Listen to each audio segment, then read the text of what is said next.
Hailing from the Jersey Shore and raised as athletes, the Airey Bros have always shared a passion for physical culture, athletic performance, and human optimization, always striving to be the strongest versions of themselves, mentally, physically, spiritually, and emotionally. Along the way, they've met some pretty amazing humans and have had some pretty epic adventures.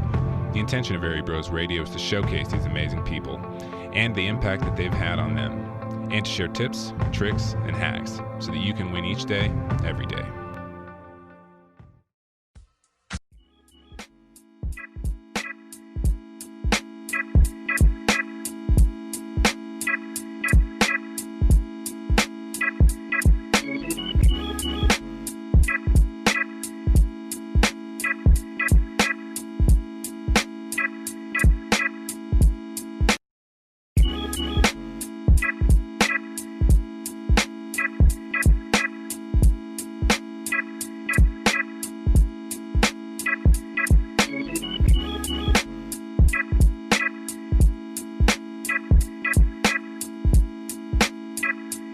Do you like organic fair trade coffee? Do you appreciate a well-made pour-over, but just don't have time for all the rigmarole of setup, cleanup, and brew time? Reach for Mount Hagen coffee. When you want that artisanal flavor, but don't have time for all the bullshit. Mount Hagen coffee, brought to you by Airey Bros Radio. Cheers. I got 4 minutes.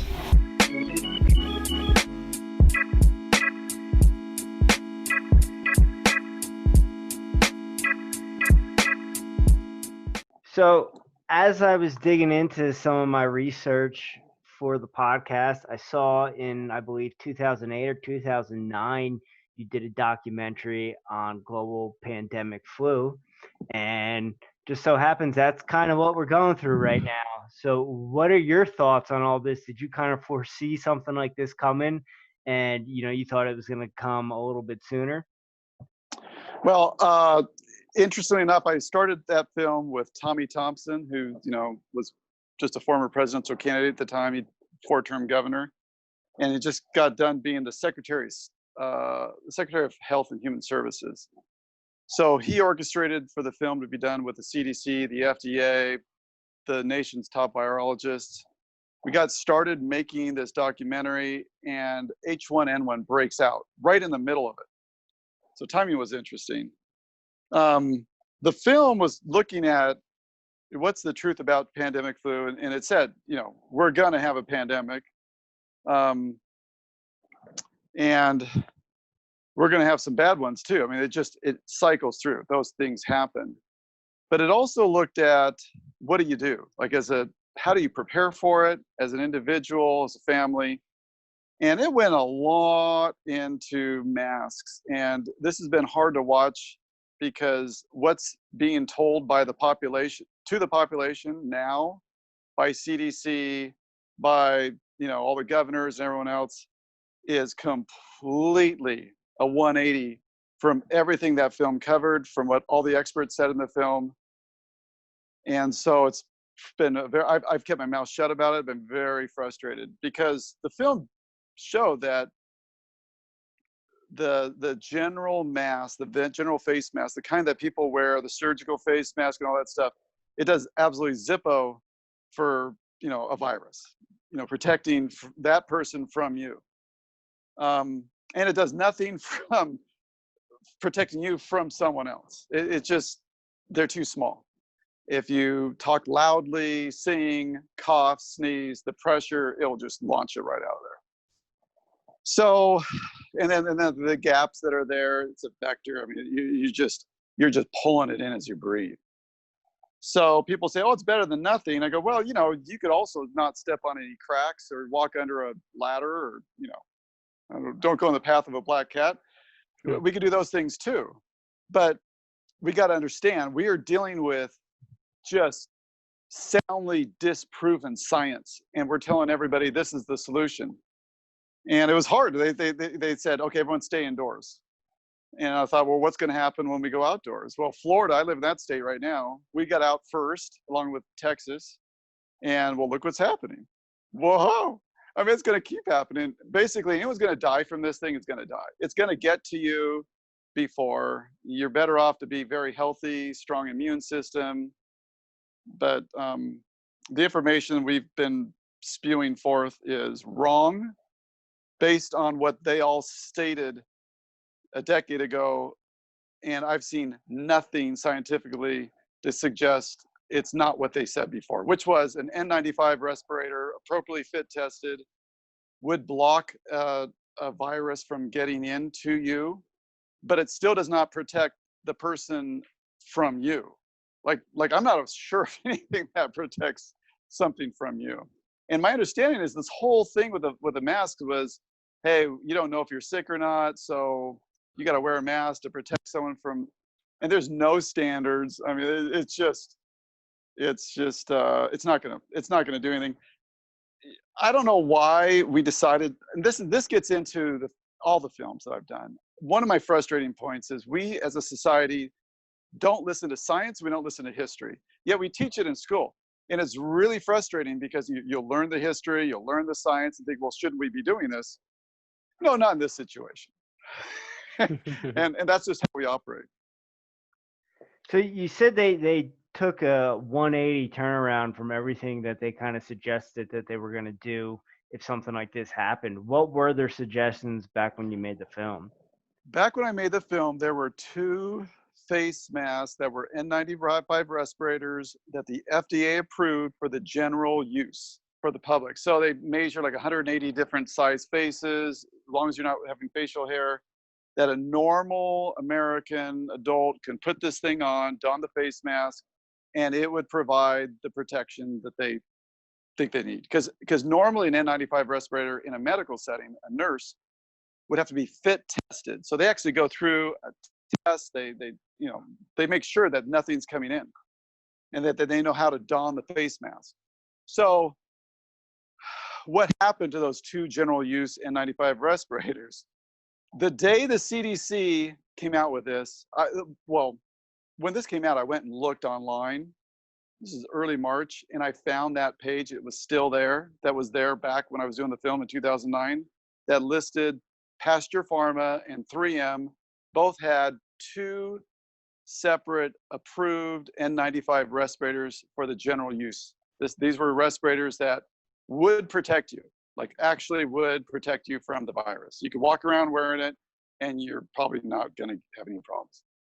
So when the CDC changed its recommendation, because remember originally it said, oh, face masks aren't required. When they changed it and said, oh yeah, everyone should be wearing these things, that page, that portion of that page was gone. Like it's not there. And that's when I was like, what's going on? I mean, why? It's really frustrating. Now, nobody could have got those. And I think that's the whole deal. It would have been, they're gone. They've been bought out. And Pasteur Pharma, the CEO for Pasteur Pharma was in that documentary I did in 2009. And he said in the documentary, during a real pandemic, the priority is going to go to the government. And what ended up happening is when H1N1 broke out, and everybody wanted to buy face masks. I know one group in particular who tried to order 200 containers. You know those big, huge 40-foot containers they put on ships from Singapore going to the United States? They ordered 200 of those, full of face masks of the general use approved N95 respirator by Pasteur Pharma. They didn't ship one of them. They ordered it in May, and they got it in March. And their order went to Europe because Europe didn't have the contract for the lower price, and they just took a higher price to Europe. So they're right. I mean, they're right. He says this is what's going to happen in a pandemic, and we know what happens. So the whole thing was, hey, here's what you need to do to be prepared. Here's how you do it, and it was my first effort to do anything in the documentary space. There was a lot of lessons I learned in it, but and I got a lot of flack because of the face mask stuff. There was a couple virologists from the University of Wisconsin in Madison. One of them was Dr. Easterday, who was the scientist that extracted the original Spanish flu from cadavers, brought it back to life so they could study this thing. I was like, why would you do that? But anyway, they did. And they didn't want to be in the film when they saw that it had so much about face masks. Because that's really not, you know, you just need to use hand sanitizer. You just need to wash your hands and use hand sanitizer. And I mean, it's really what happens between your hands and your mouth. And so I'd be curious what they would be saying right now about this whole thing. And so with your research and everything that you've done with that documentary, and also living in Florida, has your life changed at all? Have you prepped at all? Have you done anything with what's going on, or you pretty much? No, you know, to be honest with you, my life changed when I made that movie. I realized I'm getting sick because, you know, it's going hand to mouth. You know, I just need to make sure that I keep that clean from time to time or whatever. And that coupled with improving my immune system, eating healthy and exercising, doing all that correctly, I went from getting sick 3 times a year. I mean, I was a guy who got sick a lot, I mean, 2 weeks at a time, cough and whatever, to no sickness at all for 6.5 years. And so I'm not really concerned about getting this. I haven't changed anything in my lifestyle here because I'm already out in the sun at least an hour a day. You can do that in Florida all the time. I eat great and exercise and all that. So there wasn't really much to change. I'll wear a mask when I'm told I need to, but otherwise I don't. I don't. And I'm really bothered by everyone suggesting that the problems in these different states is they're just not wearing these things. I just feel like, wow, you know, there's no science here. There's none. And that bothers me, that I'm interested as a filmmaker in the nexus between what history has shown and what science has now discovered. And when they're both pointing in that same direction, that's the film I'm interested in making. And what's frustrating to me is when you show it, you expect everybody immediately to say, oh, here we go. Yeah, let's do it. But the audience isn't listening at all. And so it's just how it is. But no, I haven't changed much at all. No. No. Yeah, and I mean, that's, I think, been our biggest frustration and everything that when we happen to subscribe to mainstream media is that from top to bottom, I have yet to see someone come on and say, all right, here's how we boost our immune system. We need to, you know, eat right.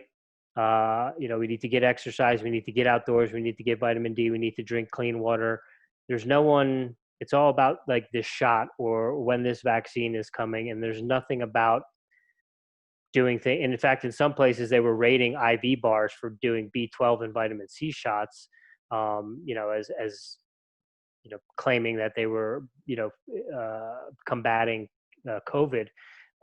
So that's kind of where I'm at with my frustration in terms of knowing that I take care of myself really well and boost my immune system, and I'm not worried that, you know, there's so many people that are afraid, and yet no one's saying, hey, you know, let's do things right. And meanwhile, like the local mom and pop, you know, plant-based restaurant is closed, but the McDonald's around the corner from our house has a line around it every day of the week. And we're going to have more people die this year from heart disease and cancer and all those other things than ever would if we just let this go, which either way, you can't not just let this go. They may think they're not letting it go, but it's going out there. At some point, you walk out of that house and you're interacting with another human being. It just happens. So, you know, not everybody died from the Spanish flu. Not everyone died from the other pandemics. It's always a percentage, and they're unfortunate. They happen. My concern is we've become super weak as a society. We are not willing to do anything hard. We're not willing to really learn. Like, here's how you are healthy. But instead, we just want the simple pill solution. We just want the so easy that it's too good to be true, because it is. Like, you cannot be healthy just by pills. You know, let me share with you something that has been fundamental to me moving forward in all my films. And that is, back in 1850, men lived longer than American men do in America right now. They live 3 years longer when you tease out all that, the kids who died before age 5. So, you know, we've made improvements there. But starting, if you happen to be lucky enough to be alive at age 5, back in London, 1850, and in America now, you would live longer, long before we even had orthopedic surgery, before we had vaccinations, before we had, you know, any health safety rules and just the modern, just medicine and everything. You live longer. And what that shows me is we have, through our lifestyle, become so bad that we've gone,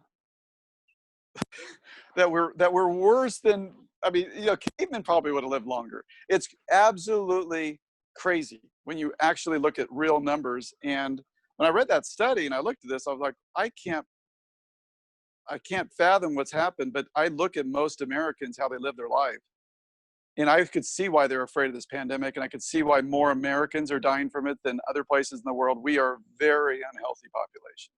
We sit all the time. We eat crap all the time. Everything's wrong. I was just at Costco. My wife's sitting there with me, and she's like, "Hey, this looks healthy. It says it's organic." I go, "Tell you, that's a frozen in a case. It's all processed food. It's not healthy. It might be organic, but you know, that's not good for us." No. Anyway, so that's what been driving my force. I thought if we could communicate the effective lifestyles that worked for humans for 1,000+ years, like we could show at least there's been 1,000 years of positive experience with this behavior, with this particular exercise, with this particular diet, or whatever it is, and we showed that was beneficial, then that's something that science should be looking at. And when science does look at that and proves that out, and those two have merged together, I don't get why we don't follow that. And instead, we're just off in just new territory. And when we get back to like the idea of motivation factor and what we're doing for PE, and that they shouldn't even use the word physical education. It's I'm not sure what it is they do today. But it's that part has to change, and we need to understand what's really going on. And we are not listening to everything we learn in school and everything we study by those who actually, the real scientists and the real historians. And when they come out with the material, we really don't listen to it. We read it. We get some weird synopsis that somebody else will do, but really we don't even care. We'll quote it. Like, you'll see news things. Hey, it turns out you should exercise and it's good for your brain. And everyone will say it, but then look at, does anyone change their behavior? We see suicides going up. We see depression going off the rails. We are then told to sit in our house and not even go out and exercise. In Chicago, you couldn't even go out at all. I mean, there's just these crazy things. And then we see a doctor complaining in the Bay Area that in 1 month, he saw more attempted suicides than the entire 12 months leading up to that moment. Of course, I mean, we know this. And yet we're looking in the fall, we want our kids to sit in plexiglass cubicles and not even have a break even for lunch. And I'm thinking, man, you think you had school shootings before, just wait and watch what happens when you let that play out. I was watching a interview with you last night, and I believe you said one of the reasons you make documentaries is because you're curious to why people do things that they know are bad for them, but they still continue to do them. Have you figured that out, or any kind of answer for that question at this point? Well, I think we don't live our life that way. Most people, a lot of people, we have become very weak. I think it just gets down to being weak. We would rather just do the easy thing right now than doing the hard thing right now. And part of that, as I feel like we're doing that, that's becoming worse and worse as we're generation by generation, what we're looking at, is we as parents haven't expected much from the kids. Schools haven't expected much from them. So individuals don't experience that amazing euphoria experience when you get out there, do something challenging, overcome it, and succeed. Like, that is just awesome.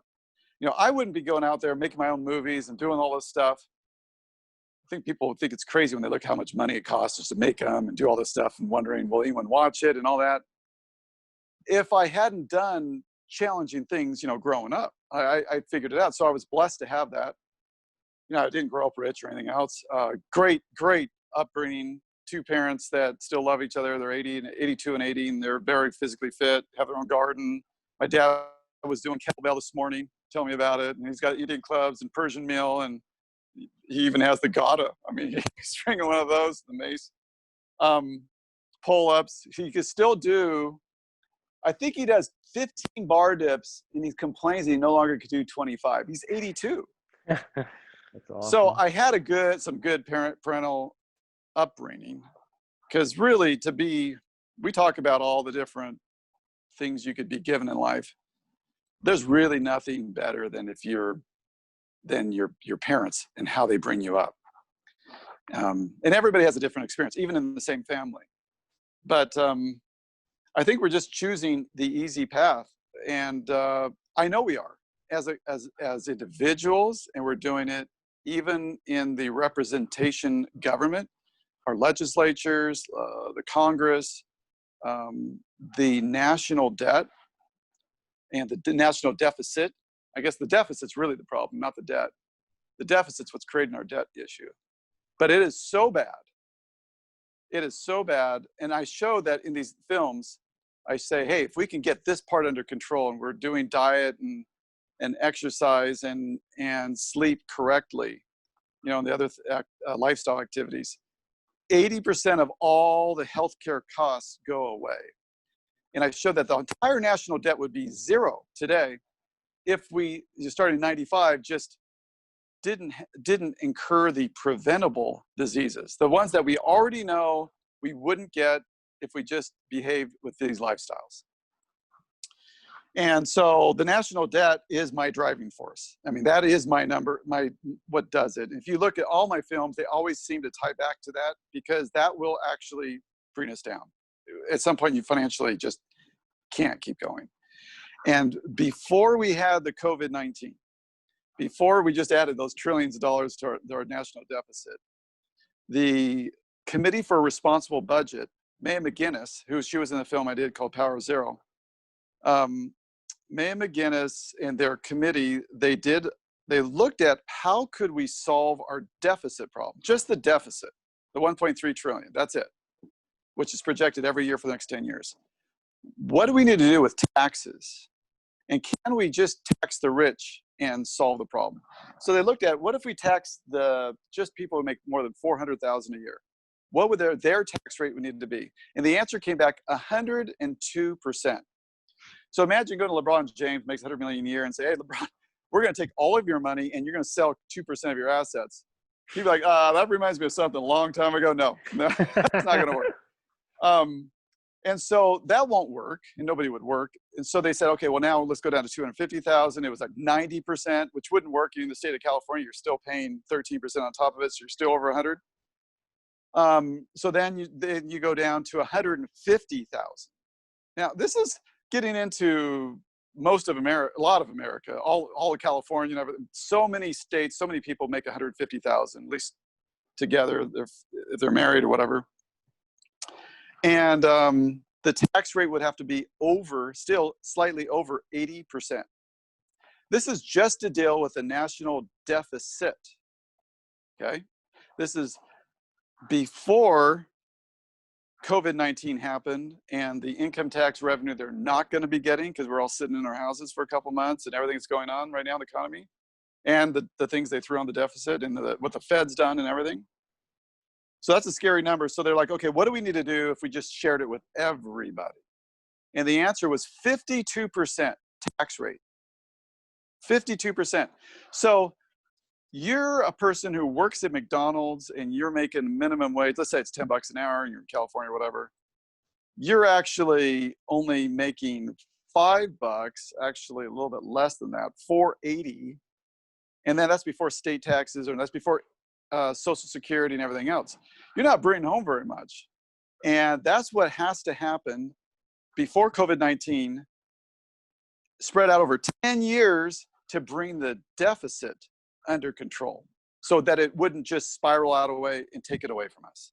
And so when I looked at this, I'm like, there is no solution. And in the same time that came out, we had Sanders and everybody else saying, hey, we need to have free college. We need to have Medicare for all. And now we're talking about reparations, and nothing against or talking about any of those issues. My question is, we couldn't financially support where we already are at. So if you're a president, you're running for president, you're saying, hey, we're going to do this. I think they really need to say, if something costs $1 trillion, where's the $1.5 trillion you're going to cut so that you can do the trillion? Because we have to do that kind of cuts before we add something new. And I don't see the guts, the spine, what it takes in our politicians, any of them, to behave in that way and to communicate that to the general public.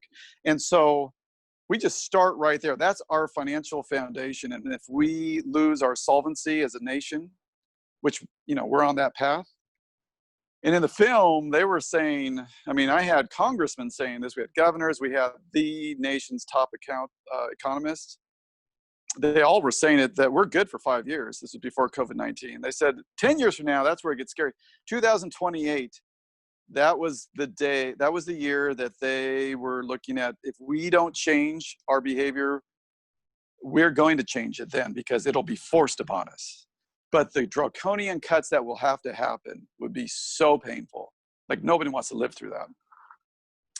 So anyway, so that's why I'm focused on the health side and lifestyle based. So if we could change some of these things, the real cost is that Medicare. And most of that is preventable. Most of it's preventable. So I did fasting, the film. We learned about time restricted eating. And if you happen to be a mouse, if you don't eat after 6 o'clock, all chronic illnesses go away. That's a pretty easy lifestyle change. Just don't eat at night, like humanity always did. Like, we just never ate late. It got dark, you can't stay awake, and you go backpacking, you experience this, and you go to sleep. You get up before the sun. And that turns out to be what's needed to purify cleanse your whole system out. So time restricted eating is really the thing. What's exercise? Exercise is fundamental to so much. Your own personal mental stability, for one, and it's also in a nation that has freedom of religion, where you don't impose one religion on everybody. It's also the most effective method to unify everyone is through exercise, group exercise together. And we see that in, some of the sports teams when they first mixed the races together. It looked like it wasn't going to work, and then suddenly it did, because they're on the same team, common goal. Suddenly realize color of skin is meaningless, and that's in all these categories that people want to place on us, which are really stupid. I'm not my religion, I'm not my ethnicity, I'm not anything. I'm me. This was really a dangerous path that we could go way deep into what that really is and who's behind that. But that's not going to help us. we aren't benefiting from doing that. So touching on the Fasten movie, when I was watching your interview last night, that really spoke to me, because I grew up a wrestler. So after 6 o'clock during wrestling season or getting my weight down, that was always the magic for me to start getting my weight back down, was stop eating at 6. And I've always had success with that. And, you talk to different fitness experts and whatnot, and they'll say that's a bunch of bullshit. It doesn't matter. But in that podcast I was listening to, you said your stomach kind of needs to be off 6 to 12 hours, needs to be empty, and you need to stop eating at 6. And your metaphor was that dishwasher needs to run. So kind of go through that system and how that all works.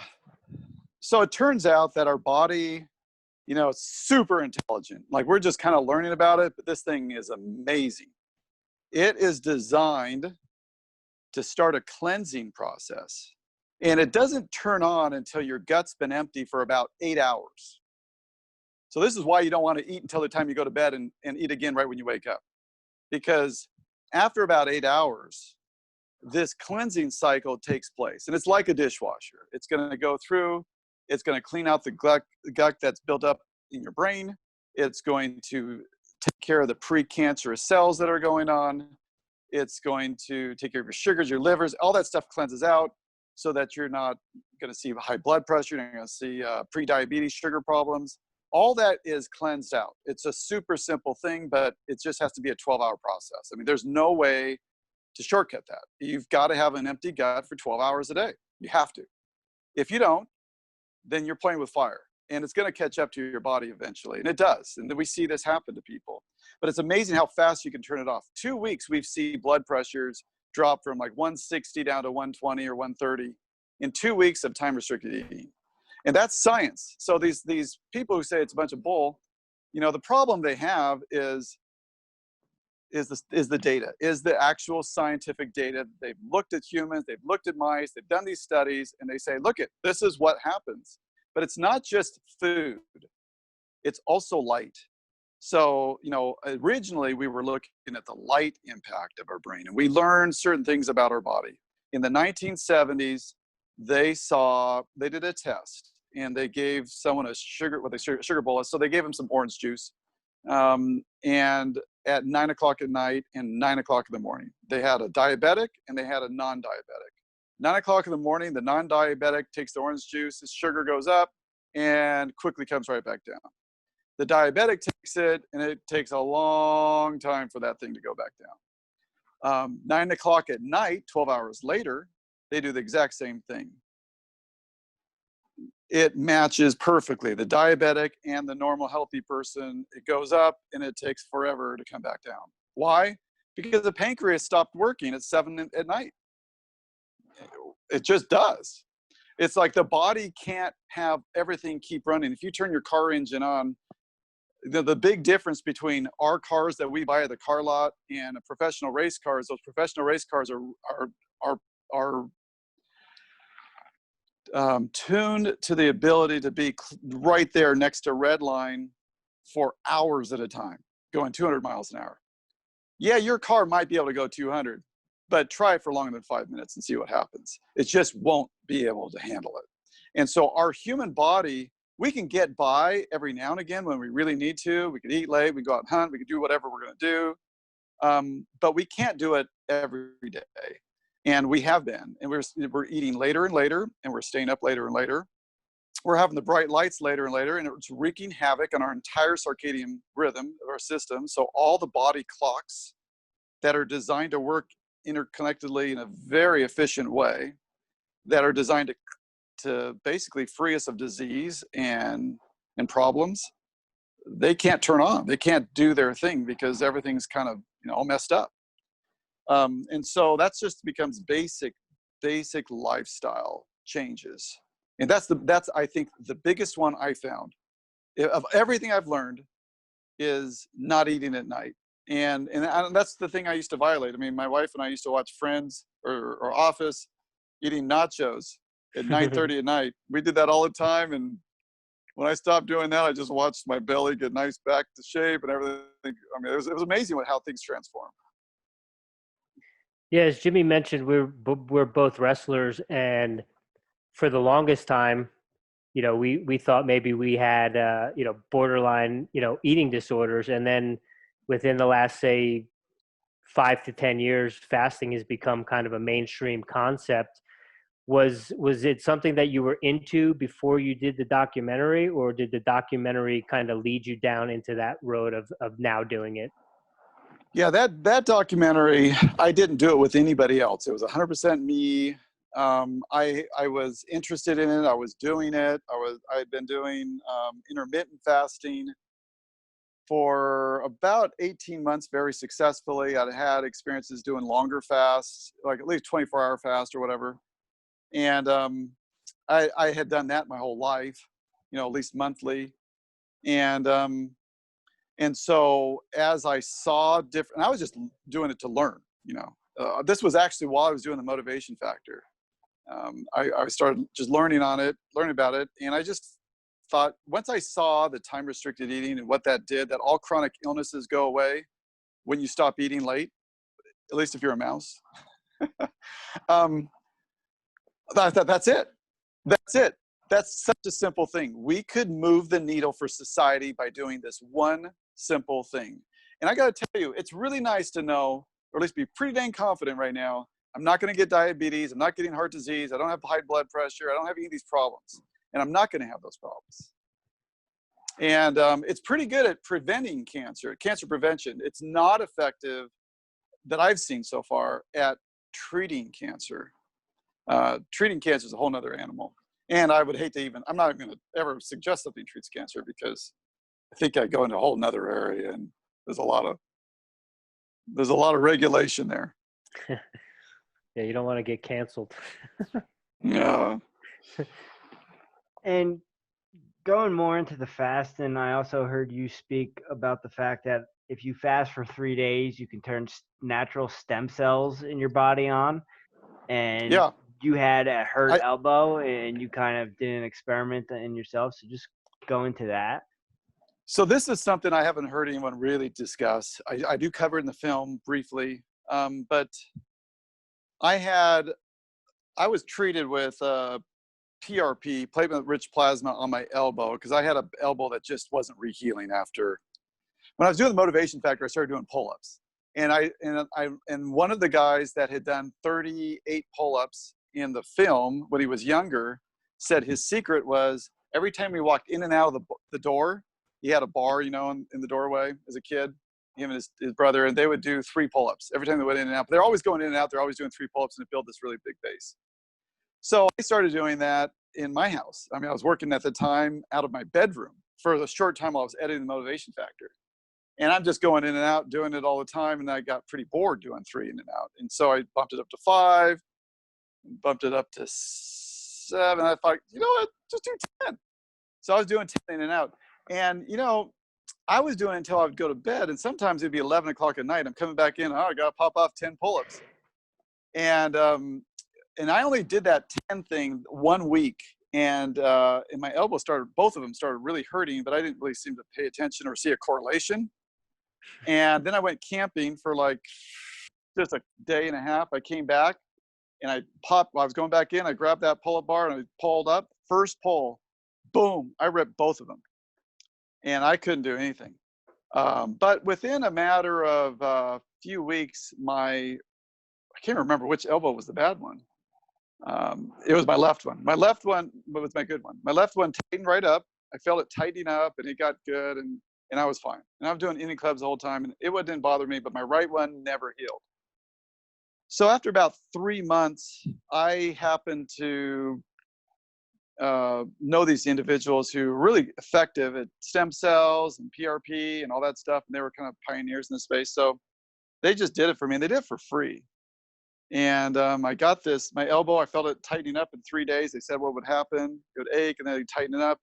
And it was just like the other elbow, the whole process. And then at the end, the weekend shows up, and I decided to go mountain biking. And it was a 3-hour mountain bike thing. I hadn't done it for a decade and a half, couldn't remember what it was. And it had a lot of up and downs. And on the ups, you're pulling hard. And that pull motion, it completely re-broke that thing. It's like glue, once you break it apart, you can't just like set it back in. It doesn't re-heal. And I go, oh man, that procedure's got to cost a lot of money. They were in a different state. So after 3 months of still dealing with it at the same level of pain, one night I just put my arm out and it hurt. It bothered me. And I thought about something that Dr. Walter Longo had said in an interview. He said that after you fast for 48 hours, it releases your body's stem cells. That for a lot of individuals who've never fasted that long, that'll be the most active their stem cells have been in their body since they were an infant.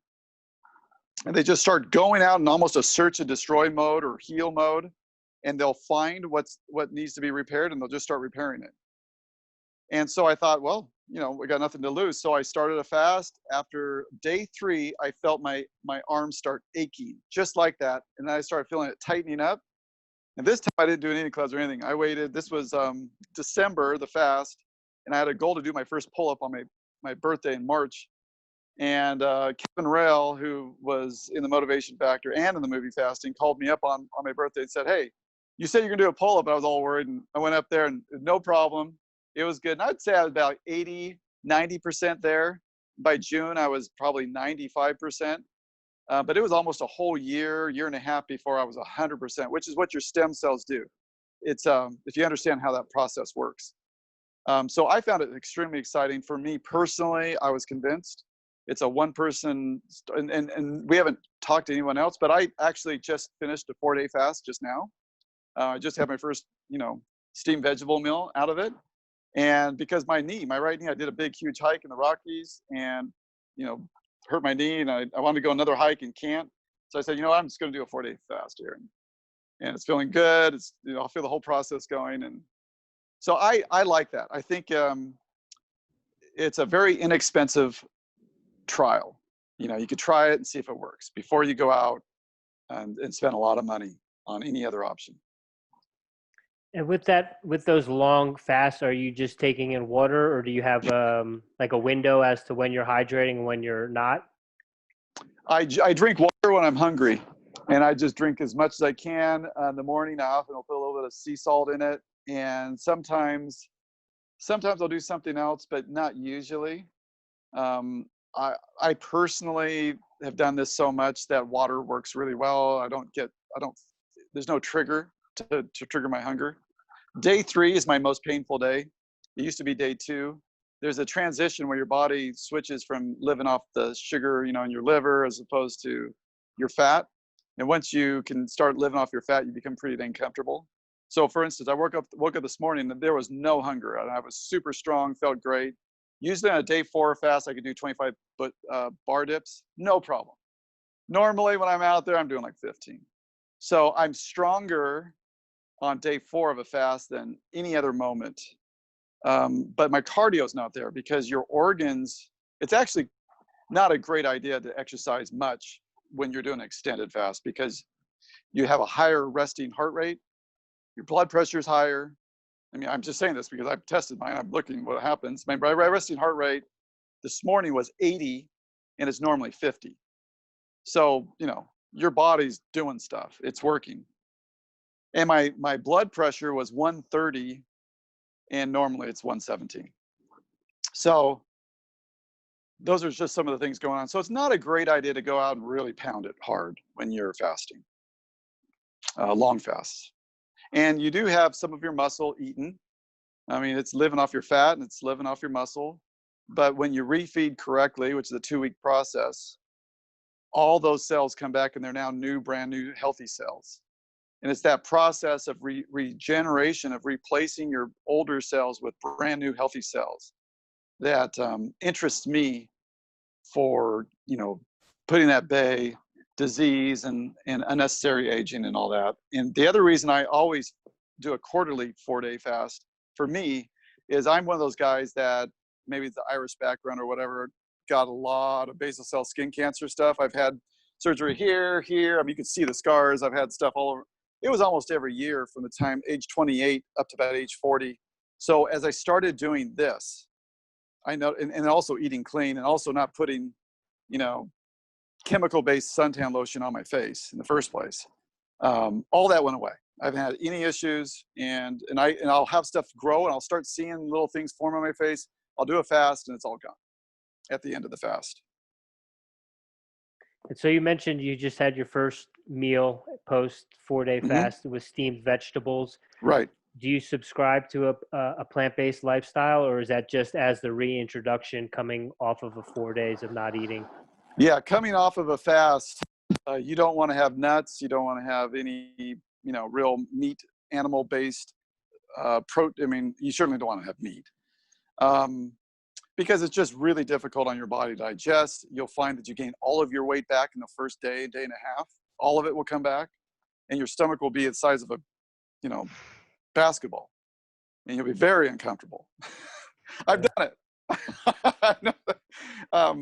So yeah, and there's a lot of instruction. You kind of see what your body's good at. Now, I'm not a person who excludes in diet. I'm not one of those guys. I'll never eat this. I don't eat that. I don't do that. But it's pretty rare that you can ever see me at a fast food or you see me eating a donut or, and no French I don't fries, eat, right? Right. I mean, French fries and hamburger, those two together will put 3 pounds on. I will weigh 3 pounds more the next day. And a pizza, it's 5. But I have to have a pizza sometimes. I'll just have to do really good time restricted eating and maybe a 48-hour fast or something. Are you a New York style or deep dish? No, more New York style. I like the margarita. I guess that's my favorite pizza. I don't mind deep dish. I guess the reason I don't have a deep dish is because that even makes it worse. Right. But there's nothing better. You know, I've actually started making sourdough. I thought about making a film on this. It's really interesting. A lot of people are messing around with sourdough. I'm the guy who couldn't have bread and dairy. But I find that I could have dairy if it's from Europe. It's particularly the cheese. Doesn't bother me. And I can have bread if I made it myself with like the 3 ingredients, like old ancient einkorn wheat or almost any wheat, with sourdough, you know, salt, water, and flour. And I don't know really why it's works so well, but I found that my gut actually has improved. And typically, if I'm a little overweight, I will lose weight. I did this one day. I did nothing but sourdough. I had sourdough waffles. I had a sourdough sandwich loaf, and then in the evening I had a sourdough French fillet. Made them all and ate it with olive oil or whatever. And I lost 4 pounds that day. I've tried it. I've tried doing that multiple days and it doesn't work. I'm not even sure why, but what I have observed is, again, this is how humans used to make bread, and you could eat it and you don't just balloon up and have all these issues. But how we make it today, you know, with the 40 ingredients, the fast rising yeast and all this stuff, and the glyphosate in the wheat, you know, that's a disaster. So I'm exploring about what I could do with a pizza in a way that wouldn't be a problem with my sourdough. That's my goal in life. Interesting. So And I'm a big kombucha guy. I make a lot of kombucha too. Do you brew your own? Yeah, my own. And I've actually started making it with the Yupon tea. That's the holly leaf, which is native to a lot of the South. It's just something that grows out in the wilderness. Turns out it's the only naturally caffeinated plant in North America. And but it doesn't seem to get you, like, it's 60 milligrams per cup. It doesn't make you irritable like you would be, you know, if you had a lot of coffee or normal tea. So it's an interesting version of caffeine that it has no tannins in it like normal tea would, black tea would. So I'll use that, but it's been proven to shrink cancer cells, especially the University of Florida showed that it's effective at shrinking colon cancer cells. And it's a very high it's anti-inflammatory. It's extremely impressive. Its ORAC number is 1,000, which is, you know, it's basically a superfood. And I could just pick it right off the trees here in Florida. I mean, they do sell it, but it's so I make my kombucha with that. So you're growing your own leaves? Or do you I don't have to here. You could brand? just. I go to a group called Yaupon Brothers. Yaupon. I have no relationship with these people. It's Yaupon, Yaupon Brothers. And there's like 6 different companies out there that are just harvesting the leaves out in nature right now. And then they just basically make tea leaves and sell it. It's actually pretty amazing. You put some monk fruit in it. It's my favorite hot drink. All right, I'm gonna have to give them a look and try, because I've been brewing kombucha probably since 2015, and so I've been mixing. I have a white tea, a gallon of white tea that I'm brewing, and then a black tea. But I'm always looking for new ideas and flavors and things to change it up. So I will check that out. Yeah, it's pretty interesting. You don't have to brew it as long either. Like if you have a really strong SCOBY, 5-6 days seems to be enough. Okay. And it's herbal and it's healthier. It's healthier, bottom line. Cool. So that's why it's one of the reasons we do kombucha, although I don't know, that stuff's amazing to me. So talking about that elbow injury, you got that when you were doing the motivation factor, when you were editing that. And we found you and we found Ron because of the Motivation Factor. That movie really spoke to us, and we sent it to everyone we knew and told them they Thank needed to you. check it out. What led you to the Motivation Factor? Ron had the idea originally. He had approached me, we met, and he told me that historically we were at a higher knowledge point and activity level and physical level in the 1800s than we are today. And that scanned for me because I understood something that Dr. Ben Carson had talked about way back. This is back 2013. He had said that high school kids and junior high school kids back in 1800s, they would perform at such a level on their exit exam that our college kids today couldn't perform at. Like, you were smarter coming out of 6th and 7th grade in 1850s than we are coming out of high school, or in most cases undergrad today. We couldn't do as well. And so I understood that that's how we were academically, but I didn't understand physically, because I always heard, the Olympics, you hear higher and higher records, people seem to just be doing better and better. So you're assuming that physically we're learning and we're doing better. And he said, no, that's not the case at all. Not at all. And right then, I mean, it was a little breakfast. It almost started off in that short conversation. It was like a minute long. And I said, I'm interested in doing a film on this. If this is the case, I want to research this out with you. And I researched for a couple years with him. He was sharing me stuff, and then I'd look at things, and there was never a movie there until one time he said, we should just do one on La Sierra, PE. And that's kind of close to you. It was right, it's like only 20 minutes from your house where you live right now. That's when I lived in California, Northern California. And so I looked out, and it turned out a lot of the people who I was good friends with went to that school.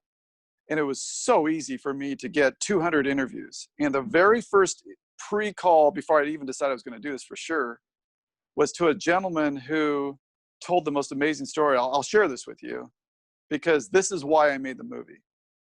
And you'll understand everything I've been saying about us being weak and not doing things hard and all that. And you guys are former wrestlers, so, you didn't have that problem. And he said that he was a kid who grew up, started off in California, and his parents just worked for the oil industry. They were moving around. Every 2 months he was in a different school, usually a different state. And as you can imagine, that kind of catches up to a kid. And he just got in fights, and he was a problem kid and everything else. And in 8th grade, for some reason, his parents decided to stop. They landed in Carmichael, California. In 9th grade, he goes right in, and he's at La Sierra High School. And this is that first real class that was going to go all the way through with the program. So he was right there at the beginning. And they didn't even have the navy blue yet. They only had the gold shorts, so they had the 4 levels at the time. And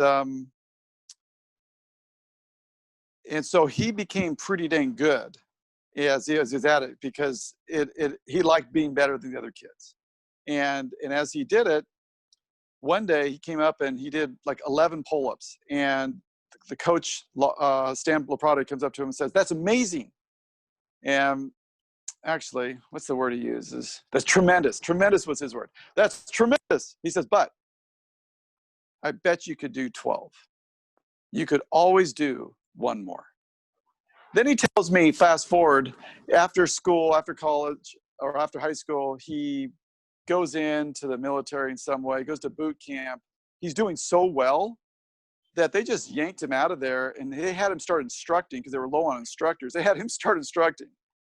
And then he starts to go in, but they bird dogged him. They kept pulling him out, and he ended up going into Black Ops. He reported directly to President Johnson and then to President Nixon. And his whole career ends when Nixon went out of the White House, when that happened. And so he was a direct report to whatever he was up to there. And so he had this great career, and then did all these other wonderful things. He was the first person to use CPR to save a human life, as in the sheriff thing later in the late 70s, and all that stuff. And So he gave this great life, but then later in life, when he was really old, and this is why I made the film. When he was really old, he had some problem, went in for what should have been a routine surgery. And they did something wrong with his rectum. I can't remember what happened, but he ended up, as a consequence of the surgery that went bad, that should have been regular, but they just screwed up. He ended up having a bag next to him. He had to have oxygen on him the rest of his life. And I mean, he was really messed up. And a guy who is that active and that physical, you would think it'd be really difficult. He comes home, he has this walker that he starts to use. And he says it took a long time before he could get the length of one door from his house. He just lived in a very small neighborhood, you know, doors really close. And he says about when he got to the point that he looked and he was one door away, he could look right at their door, the next door neighbor's door. Flashback from La Sierra, Dave, where Stan LaPrade was running up to him saying, that's tremendous, but if you could do one, you could do two. That's what he said to him. So he goes, if I could do one, I could do two. And when I met him, he was like, you know, moving around doing great. And he said everything he did in life that was successful, he always thought back to what he learned in PE, normal physical education. And I thought to myself, you know, a lot of us, like you probably through wrestling, I through the things I did, we'll learn these important lessons of how we can be successful and overcome hard stuff.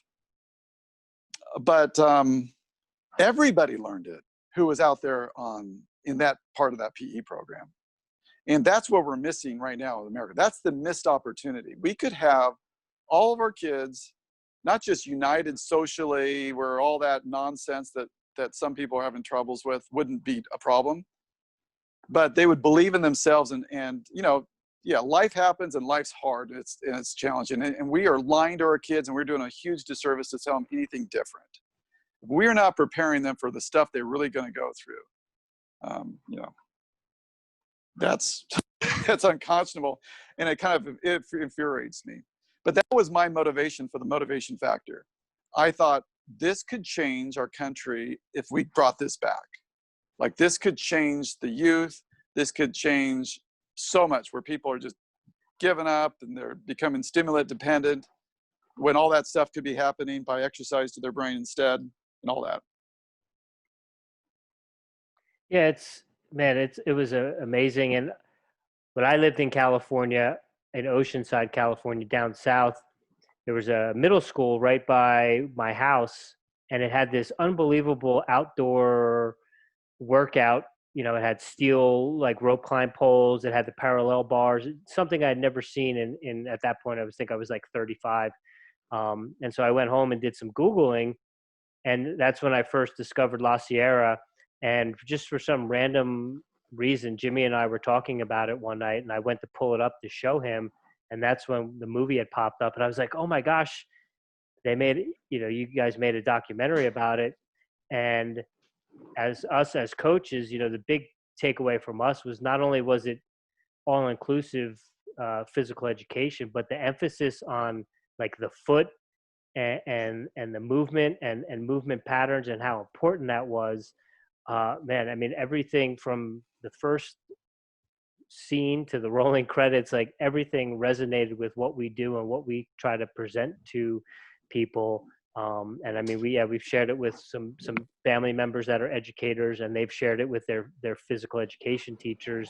And we recently had another guest on, and he said that one of the biggest things that is missing from our culture or society, especially here in America, is that there's no rites of passage.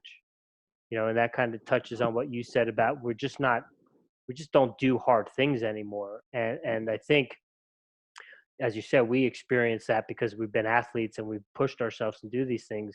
But the amount of benefit that young kids would get, you know, just for their self-confidence, their social interaction from a program like that, it's just like, how do we get this implemented on a national level? Because, you know, I think Jimmy mentioned to me earlier today that 99% of the student body at La Sierra High School could do 10 pull-ups. Yeah. You know, I'd be hard pressed to think that 1% of our population could do 10 pull-ups. Oh yeah, there's no one. Yeah. You know. Well, to answer the second part of that question, you know, how do we get this to happen? That's a really good question, and I don't really have the answer for that. I guess I was so naive when I made that film. I just thought, you know, the film's going to go out there, people will see it. You know, the crowdfunding video got like 50 million Facebook impressions or whatever. It'll, you know, here we go. We're on our way. It's going to happen for sure now. And of course, nothing happens. And you really do need some money behind things. That's just how it's done. And the education system, the educators, the administrators, they are derelict in duty. They're not doing their job. They're not teaching our kids in a way that we've already proven is extremely effective. I mean, go back and look at how people used to write, what they read at such a young age, and then look at what we were doing today. We're never going to progress as a population as we de-evolve. That has to stop. And when we talk about the hard things, what I loved about that program that they did was that it was inclusive for everybody. It was leave no man behind, all for one, one for all. And they became a team. The school becomes a team. They had no problems with bullying and all that nonsense. Like, that didn't exist. And we have the current Prescott Middle School in Modesto, California right now, where we can just look. I mean, there it is. It's right there. They still do it. They don't have any of those issues that we're experiencing in other schools. You've got every ethnicity and the whole socioeconomic gamut. And yet everybody supports each other and helps each person get to the next level. It's just how it's there. That's how it's done. And they continue to help each other afterwards. It's really an interesting mindset, but they communicate the concept of community, unity through, you know, this idea of community. And that's really missing right now. And we are living the consequences today of its absence. And the other thing that's super interesting, I don't know if Ron talked about this, is what we learned about John F. Kennedy. You know, he was a classically trained guy, and he understood what all of this was about historically. And he saw La Sierra when he went out there. It appears when he went to Aerojet for a thing that was in Rancho Cordova, California, probably 20-minute drive to La Sierra, Carmichael. And they had a meeting. It appears he had a meeting with Stanley Prade. That we understand is all transpired, and that's how he discovered La Sierra. He was in the process of desegregating schools. That was on his plate. Desegregating schools and Medicare. Now, it's really important to think about those two things, because Medicare is what's bankrupting the United States right now. And we are in the midst of continuous problems between black and white race in America. You know, one could argue it's better than it used to be, some people, whatever, but whatever it is, it's still an issue.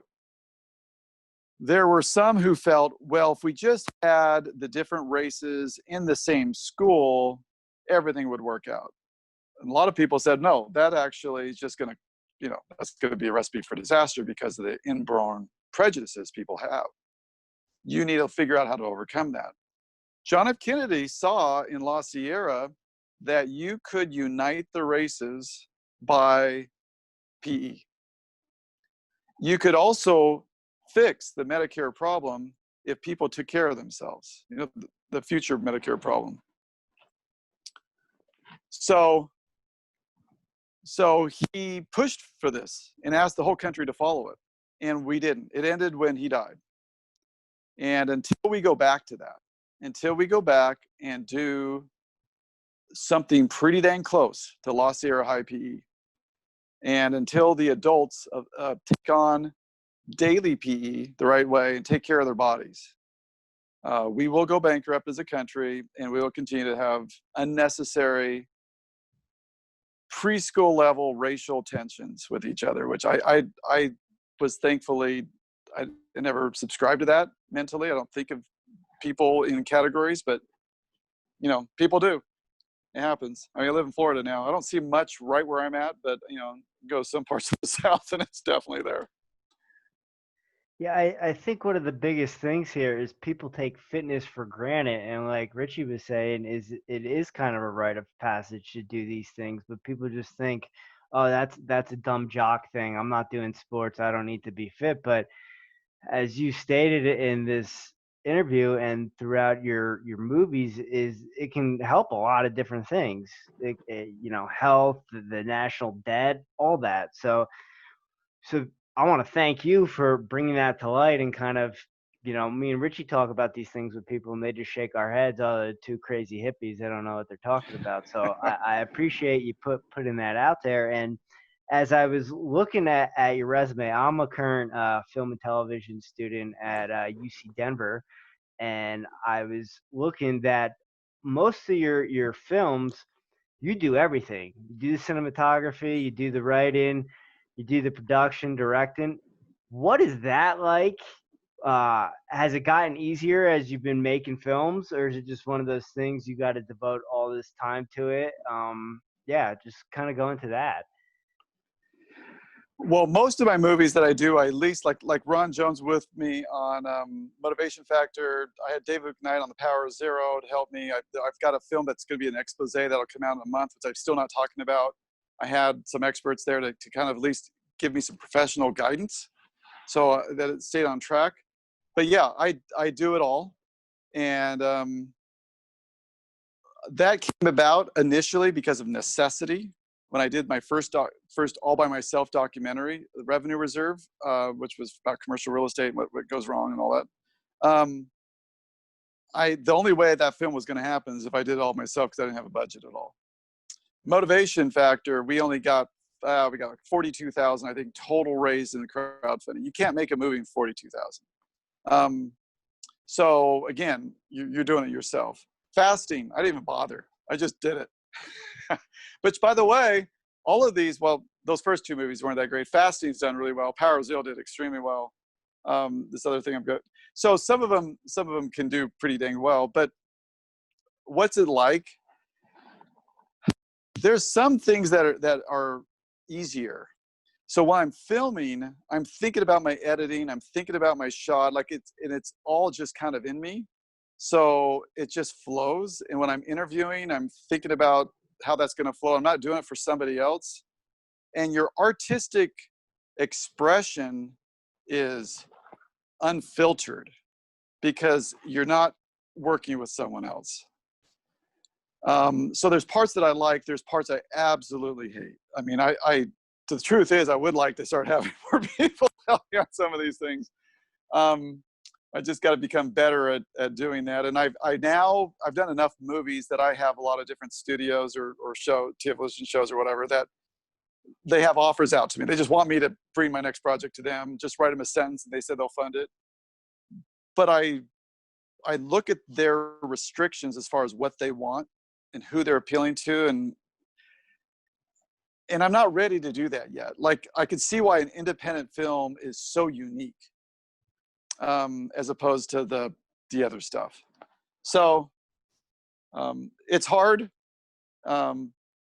It's all consuming your brain, but I like it because you're doing a lot of different parts, so there's nothing boring.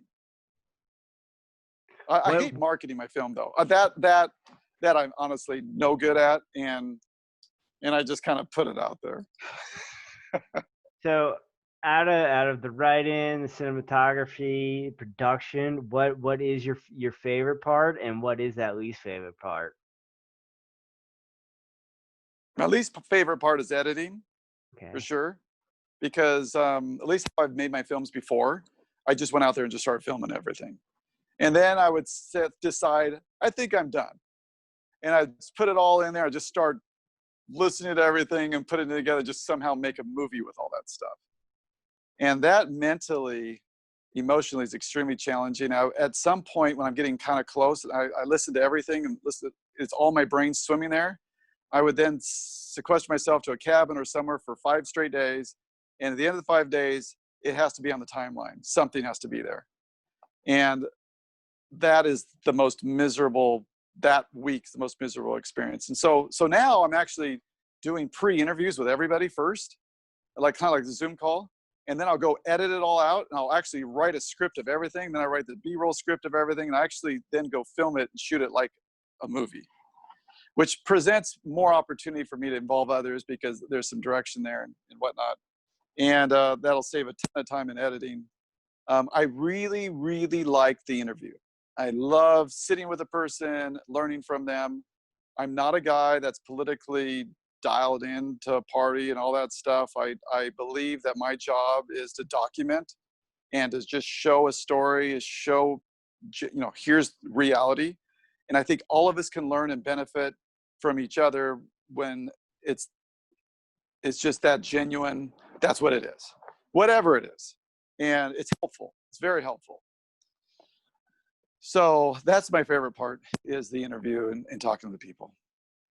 Did you go to film school, or did you just want to start making films and that's kind of what led you down that path?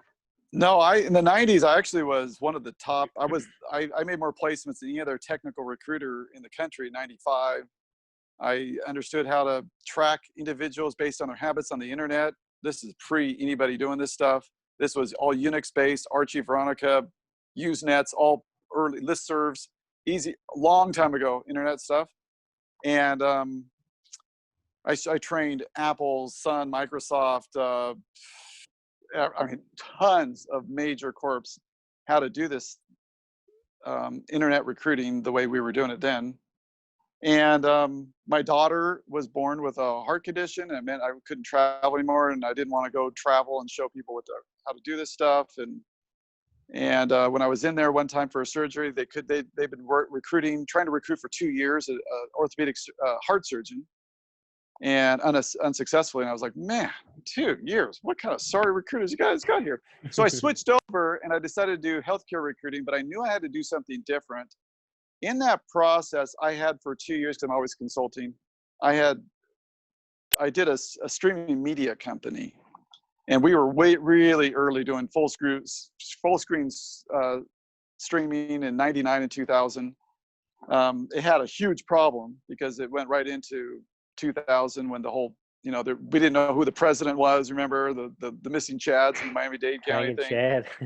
Yeah, and so the VC we had met all the obligations for the next round of funding, they were financially in a pickle, and they couldn't come through, and nobody was going to fund anything in December 2020. I think that's what it was. 2020. No, excuse me, 2000. So it was an awful thing. And so that Vimeo is what kind of became, I knew those guys and I shared what we were up to, and it kind of went another way.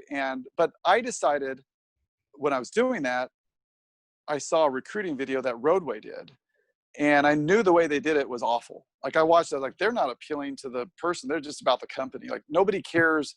No one goes and gets a job because of the company. You're looking for the job that you always wanted.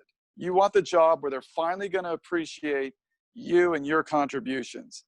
Now, we don't necessarily consciously recognize that, but that's what everyone thinks they have. So your recruiting video absolutely needs to nail that. And I was looking at them and none of them were doing it. And so I decided to make a recruiting video on my first, search for an orthopedic surgeon. And I hired everybody, but I kind of directed it. And it was a home run. And then I started doing that. And then I started getting phone calls from hospitals saying, hey, will you do this video? I'm not a video from, I'm a headhunter. And anyway, I eventually started doing other videos. And that's what I did all the way until 2009. I did that first documentary, Truth About Pandemic Flu. And when I had that experience, I decided I want to actually really switch and not be a business guy and actually do documentaries and really do this. And so my first one was 2013. And that was just economic with what was going on at the time. So it's been an interesting evolution. So no, I never went to film school. I literally just studied what's an f-stop, what do you do anything? And I just learned, I became quite good. I would look at people who were the best at one thing, and I would study and study and study and work on that until I got to a certain level. And then I just been doing that for everything. Do you have, and I don't think I'm that great on most things. What Do was you that? do you have a favorite project that you've done so far? Motivation Factor is my favorite project. Absolutely. It's my favorite project. I learned the most as an individual through that. Yeah, I felt closer to my fellow countrymen doing that. I felt hope that we could absolutely turn this around, and I saw how we can do it. I feel like that's the most important documentary that I've seen. And I know you're like, well, you made that. Yeah, but that's the message. I mean, tell me the film that's bigger than that can actually fix this, like really fix where we're at right now, and fix our national debt and show that solution to the whole thing. Because if we do not turn this around, there is only one country in the last 21 major civilizations that got in our economic situation that we're in right now that voluntarily turned around their financial situation before it was forced upon them. And there are no civilizations, the last 21 civilizations, that continued where we are at physically right now. If you were to look at the cycle of civilizations, you can look at that in a lot of different ways, historically, religiously, and like scripture, you could look at it. There's so many different ways to look at that cycle and where you're at. Another one is the way to look at it is the physical fitness level of the people, where they're at. And it manifests itself as well. You can see it in Greece, you can see it in Rome. It's so obvious because it's right there. You also know which part of their history that you should study for their good ideas, as opposed to, you don't want to, like right now, this isn't the best moment to go take what we're doing here in our country right now, our school ideas and everything else. These are not working. But we did have some stuff that worked historically. And what was that, and what can we learn from that and apply? I appreciate the Motivation Factor. The movie really resonated with Jimmy and I. And as people that are into physical culture, we know how impactful and how important mentally, physically, spiritually, emotionally, movement and health and wellness is. And yeah, we're at a very critical and pivotal time in America, but it seems like in the world as a whole. Yeah. And so, yeah, I mean, the more people that we can get to watch this, and the more people we can get on board, and the more people that realize, we have to do something about our healthcare and our healthcare systems in order to right this ship. Otherwise, who the heck knows where we're going. So I really appreciate the movie, and will do everything I can to share it with as many physical education teachers and school administrators as I possibly can in my Rolodex, for sure. So thank you for that. Thank you. Thank you. Doug, do you have a daily practice or a daily ritual? Yeah. I get up early, usually before the sun shows up. I always see the sun. I like to always watch the sun show up. I'm on the East Coast, so I can watch it come right over the water. So I'm out there usually. I do a private kind of a scripture prayer time personally. And I get my hour of PE in, and I do all that before I start anything. So in my PE, I'm a big fan of restorative arts, because I was a guy that should have had, spine surgery, and I was able to avoid that through the use of the wand, Indian clubs, Persian mill, hanging on the bar, all those things. And so I use a kettlebell, and I use a barbell as well. But when I want to just relax and go out there and feel good, I grab all my clubs and the kettlebell and the gata, and I throw in the back of my Jeep. I go drive right on the sand, break it out, and watch the sun come up and do that. It's like, I don't know, it's so awesome. Barefoot. Speaking our language. Sun gazing and grounding with a little movement. Yeah. So you mentioned your kombucha practice and stuff. Are you only a tea drinker, or do you drink coffee at times? No, I don't. And I don't have a good reason other than I have a religious thing that I was brought up with, that I didn't drink tea and coffee and alcohol. So I just never subscribed to it. So I never started with it. Cool. Respect. What are you listening to right now? Music, podcast wise, anything like that? I like to listen to classical rock. I'm 51 years old. Any of it, I like all that. And then I'll be way into some weird classical stuff because I mean, classical music, symphony. Um, it kind of depends on my mood. I like to do a huge variety of, I understand its importance for me, but those are my two things that I really enjoy. And what was the other question? Any podcasts, if you listen to podcasts? I have a large variety that I listen to some things, but I don't have like one I'm always listening to every time. I don't. And also, interestingly enough, I don't watch documentaries or movies very often. Instead, I read a lot. I like to think a lot. I think it seems to help me more. And I don't want to ever copy anyone else's stuff. And I kind of get bored for 2 hours sitting watching most people's things. I mean, I just do. I'm horrible that way. I short attention span with sitting and watching. Do you have anything you're reading currently? I'm actually reading several things right now. I'm reading a lot of Nash, a bit with Ron Jones. We are working on a future film, and I've been reading all these classical Nash and several others who really understood the concept and the problems behind spectatoritis. And that's the idea that what happens when we become just monster spectators. And in 1920, our nation was super worried about the radio. Like the radio was like what everyone was worried about with the smartphone recently. And it got people off of out there doing stuff and instead sitting around listening to soap opera radio. And it made a monster impact. And they go, what happens when we as a society start becoming spectators as opposed to, going out there and doing stuff?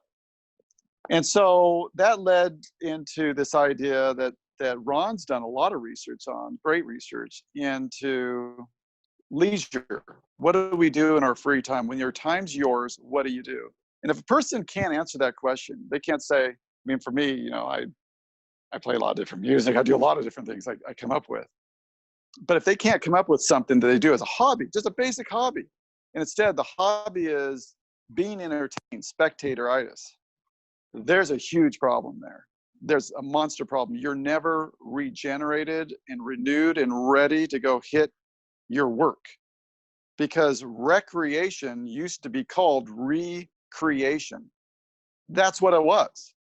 And the whole reason historically why the rich were educated, which was the only education that used to happen, was to learn all the other things besides the money part. Like they went out to learn how to appreciate art and all this other stuff.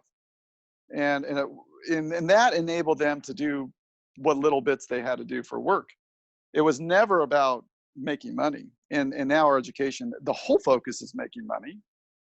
And we have morally bankrupt and idea bankrupt individuals who really have nothing to do with their time or at all, nothing. But I read everything, and I like to read everything. I like to read from the original source who came up with the idea first. For example, a year ago, February, I decided to read the whole Bible. And, I read it in 1 week, sat down and just read it. And I'll tell you, what I got out of that was super interesting in understanding so much about society and individuals. There was a lot I got out of it. Way more than if I were to read someone's Facebook post or go sit and listen to someone's sermon on it or whatever. You know what I mean? When you read the sources, there's something you get out of that. And you're reading from people who thought and knew at the highest level. And that's what we should be educating with, not the textbooks, but the absolute best instructors, best thinkers on topics. That's what our kids should be reading. They should not be reading anything been watered down, ever. That is an absolute waste of their time, and also prone to re-education and all kinds of agendas that happen. We'd be better off to read Marx and all these things specifically, so you understand it. Then you read actual historical accounts who were there and saw the impact with what happens when 50 million people die in this nation and 100 million people died here, and how did they do that, and how did they guilt everybody into by saying, hey, you're in this category, and just how they did it. We're better off to learn from the source, and that's missing. And so I try not to make that mistake. I really try hard. So I'm not really a person who listens to other people's filtered stuff. I like to try to go right to that source. And that's helped me for what I do, because I need to work with the top person in the industry. They outline for me how their industry works. Those are the right people so that I don't come out with a film that's just wrong. Absolutely wrong.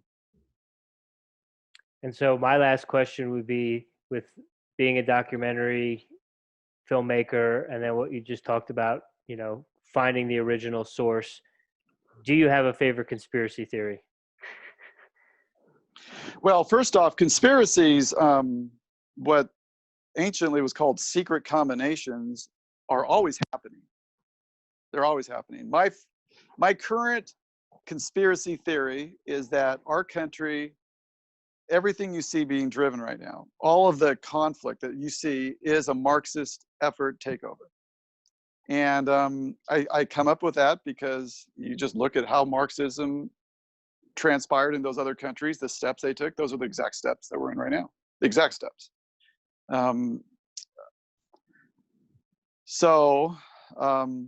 I do not understand really who's behind it, how, and everything else, but I do think that we're monstrally being influenced by China and Russia right now in the whole, agitation thing, as well as all those who are Marxists who wants this to happen. And I don't believe that's the right path for our country to go down. It's always been a disaster for every country. I think freedom is the ultimate expression of an individual is their life they live. And that government should be, good rules that allow people to live to the absolute edge of possible freedom without it becoming a problem. That to me is good government.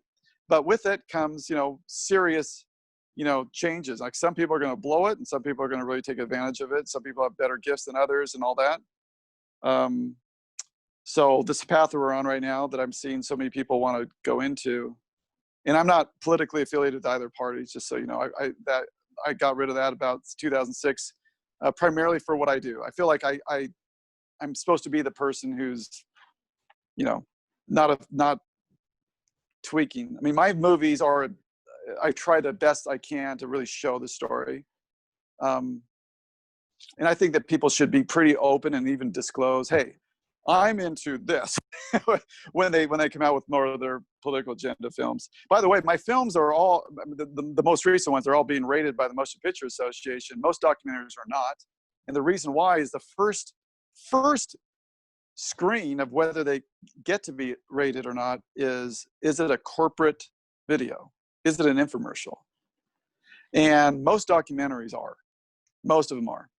And that's why most of them don't get rated. They don't have to be, but no movie, unless if it's going to be in theaters, and most movies don't go in theaters now. No movies are going in theaters right now. Right. Well, that was probably the greatest answer to that question we've ever gotten. So thank you. Yeah. Some people, they don't want to necessarily get into it. But man, that was awesome. And yeah, I could listen to you talk all day. Thank you. Yeah. Doug, where can we direct everyone where to find your films, where to find what you got going on and all that? Yeah, just my site, to be honest with you, that's the best, is just dougorchard.com. I list out, the films I'm either I've owned or I at least directed. They're all there. And I've got a really huge film coming out pretty soon, like within 30 days. Nice. And it's a monster expose. It is the biggest research film if you look at my films, you'll see they're coming out like every 6 months or like 1 or 2 a year. I've had a big gap since Power Zero. That was that came out in August 2017. And for the past 3 years, what is that? 2017. Yeah, it's a long time I've been working on this project, and it will blow everyone's mind. But I go down the rabbit holes. I show exactly how people are trying to deceive people, what they do. I explore all of it. I go right to where they're claiming they have this degree, and I go where they're supposed to have it, and I prove it all wrong. So I show how everyone supports each other. I get the industry to rat out on itself. It's a fun movie, but because of the nature of that movie, there's nothing you can find on it. You're learning more right now than anything else. I've been super, super, super quiet because I'm safer once it's out. Where are we going to be able to find out when that's out? Are you going to have that? Well, if they go hit my site, they'll see the day it comes out, and it'll be on Amazon Prime. Sweet. Do you have a potential release date yet, or no? Probably August it's real close to August the 1st. So Okay. I'm pretty close. There's a lot at the very end of a film that you got to do, but it's been rated. It's PG-13. It's a ride. It's unlike my other movies. Like, you'll watch this and I wrote it. I would say, I can't remember what percentage. I have 14 typed single-spaced pages of narration in that movie. The motivation factor had less than 1. Wow. So there was a lot going on. There's a lot going on. So that's a fun movie, and I did understand the way these conspiracies work because I expose it completely. And there's no ifs, ands, or buts on it the way I do it. And I had to go through all the attorneys for six months. They had to make sure, okay, this is clean. I'm not actually even the owner of it when it comes out, but I did direct it, and I produced it, and so it was a big project and a lot of fun. A lot of fun in trying to help people so they don't fall victim to something, but at the same time you realize your life's going to change. Like, you can go look at my films, and most of it's really positive. Motivation factor is 5 stars on all the major platforms still. That'll end the day this movie comes out. There's nothing negative about me anywhere. You Google my name, everything's just positive. There's nothing that's going to be different. All those things are going to change. Like, my wife's like, why are you doing this? Anyway, you just did it. So that'll be a fun film. And then I've got a couple other really great projects I'm working on. That's next, that I'm in the middle of starting. But I can't really film yet. It's kind of it's a problem, this pandemic. It's cramping my style. Yeah. It's cramping a lot of people's style. It is. I heard Woodrow Wilson never actually gave a speech on Spanish flu while he was president. I mean, we were very different then. I mean, the counties and stuff, they would close things down, movie theaters, when it came through town for a couple of weeks or a month. But we did this so differently, and it's very discouraging that we think we can do what we've been trying to do. Financially, we cannot do and behave the way we're behaving. It's like preschoolers on both political parties have taken over. And the numbers, this is simple algebra, simple arithmetic, 3rd grade arithmetic.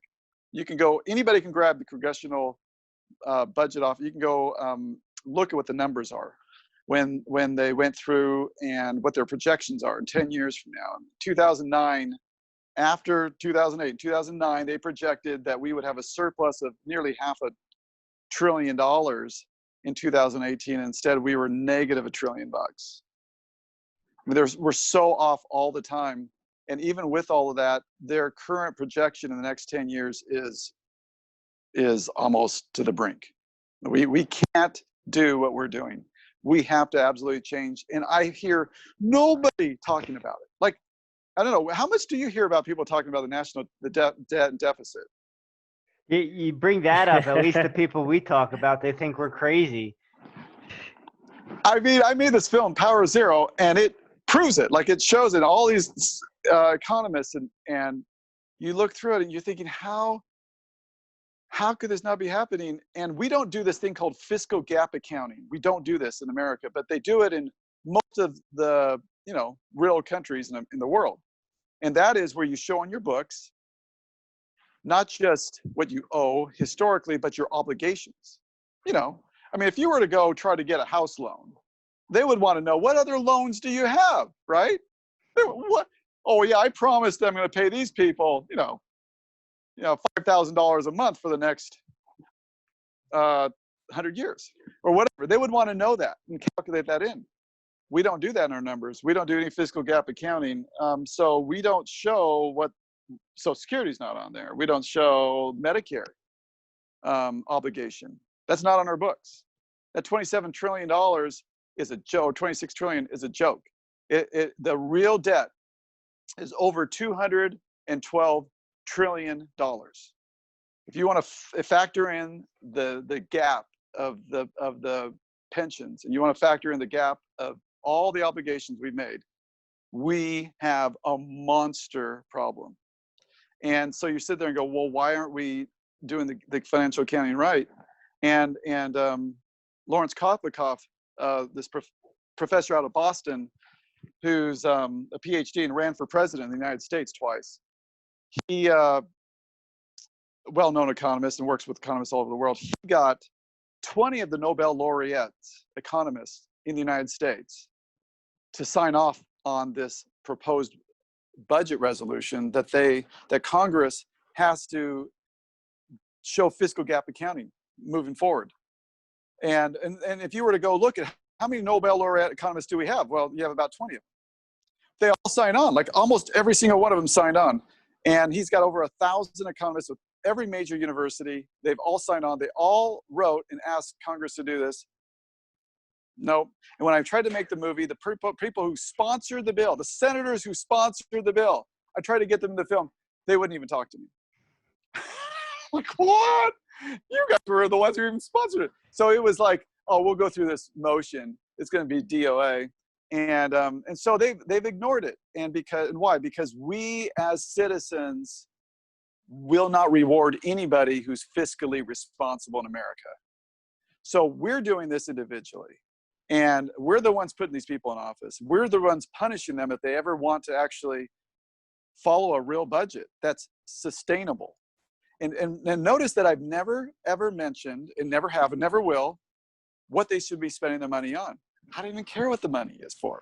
I'm just saying, only spend what we budgeted. That's it. Like, that's what you get to do with our money. And no, I don't want to spend 52% of my money on taxes and 80% for sure.